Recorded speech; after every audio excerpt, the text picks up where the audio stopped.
this a smart economic strategy or just corporate meanness? I'm meeting with retail expert Kate Hardcastle to get an independent take. What is it about Greggs food that has got the nation hooked? Well, I'm going to tempt you on price to start with. I mean, that's the key ingredient, really. Also the speed of service, speed of delivery.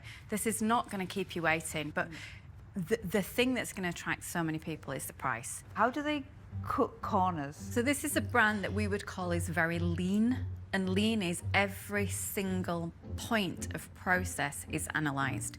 And that means ingredients will be to the very, very half of a pence scrutinised. I think Greggs set their value proposition out very well indeed, which means that the mindset of the consumer is, I'm getting something value for money here. No airs and graces, no frills. So it's all about the bottom line, and the customers understand that. But what about waste? Food waste is a huge cost to a lot of food businesses that are doing fresh food prepared to go. You have to try and put your best guess in terms of the quantities you need to produce, but it's always going to be over, right? And I think that's it. You don't want a bare shop at the end of the day, really. From a consumer point of view, you do as a retailer.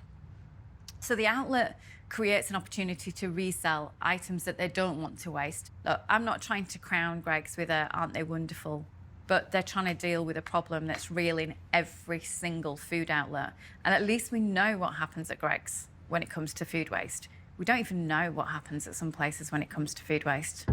But outlet stores aren't the only way the bakery tries to keep communities happy and fed. Not many people know, alongside the sausage rolls, steak bakes and donuts we all know and love, they have a secret regional menu catering just to the locals. Games console launches, viral tweets, brand collaborations and celebs with black cards all guarantee you one thing: people will talk about you. And in modern marketing, that's more valuable than anything else. If you want to change your image from a plain old bakery into a futuristic food-to-go phenomenon. Retail expert Kate Hardcastle explains more.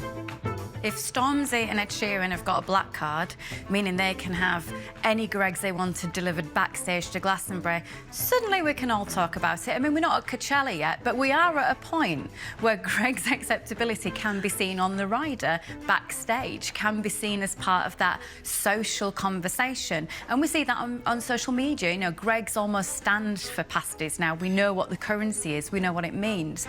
So they've done a great job. You have to stay true to yourself. They've had to stay true to the brand, make sure the product doesn't deviate too much, but they've had to bring in humour and endorsement and actually, as you said, be seen as a savvy option rather than as the only option.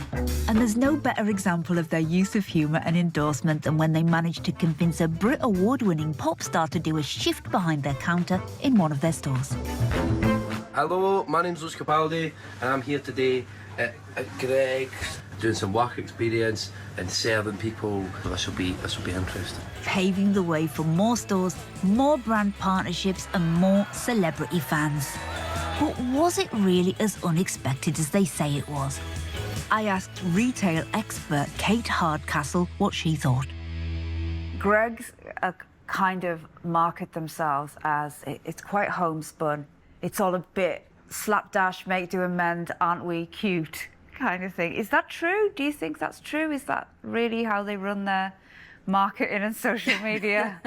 Look, to an extent, you can understand that a social media team are very much reacting to news trends. You have to be quite fluid, you have to be flexible, that's how it works.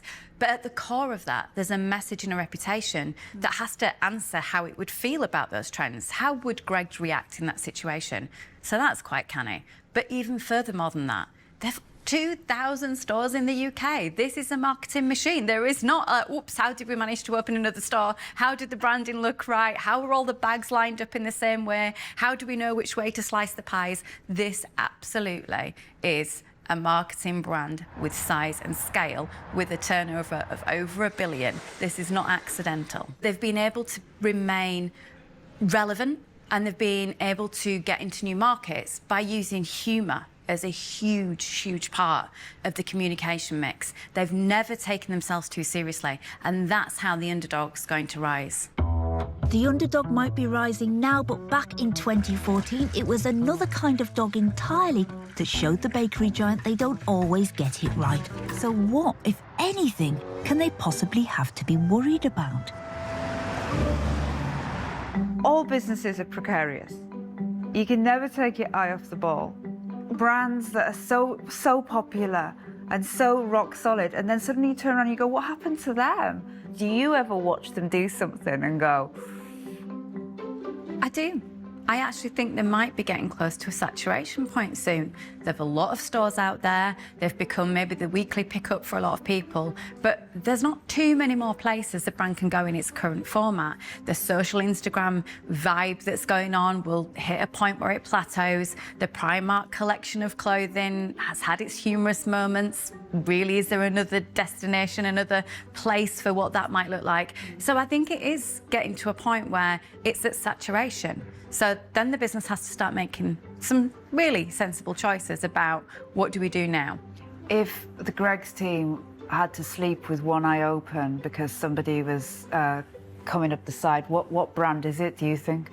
I don't think there is just one brand, actually. To be honest, I think one of the biggest trends that's coming through is that celebration of food in a very independent way. And people are actually reversing out their decisions against value and saying, well, I'll buy less, but I'd like to buy gourmet donuts and gourmet baked goods and products. And I think whilst that's not a direct threat to Greggs, what might start to happen is people reduce down the amount of time they visit there to save up a currency for other visits. So I don't think there's one big national food chain that's going to come and swipe the pasty crown.